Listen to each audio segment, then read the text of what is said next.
یہ بات ہمیشہ ملحوظ رکھیں، جب آپ کسی کی مدد کرنے جا رہے ہوں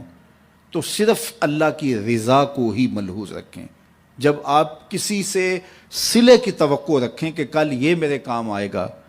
تو آج آپ کو اس کی مدد کرتے ہوئے راحت اور قلبی مسرت اور حقیقی خوشی نصیب نہیں ہوگی۔ اور دوسرا،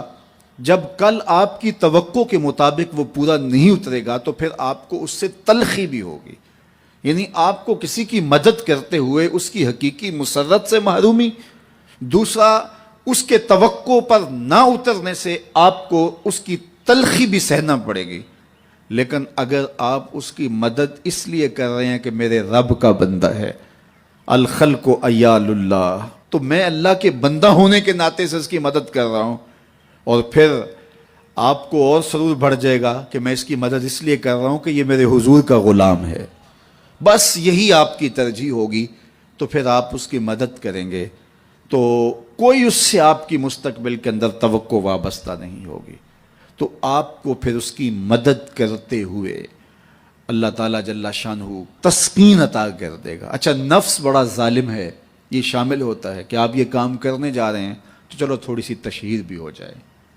حضور علیہ السلام نے فرمایا، جس شخص نے کوئی کام دکھلاوے کے لیے کیا،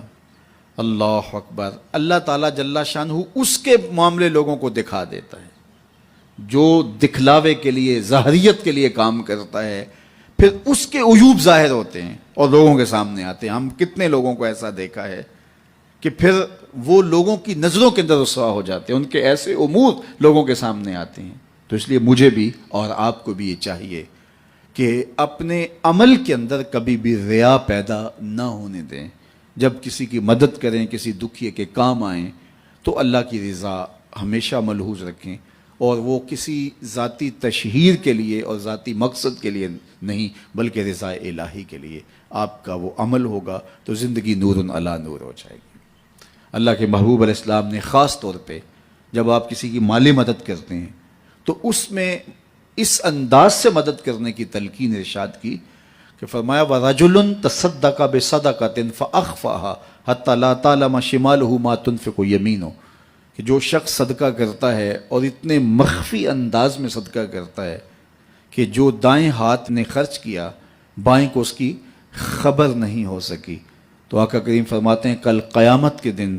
جب کوئی سایہ نہیں ہوگا، اللہ اس شخص کو اپنے عرش کا ٹھنڈا سایہ عطا فرمائے گا۔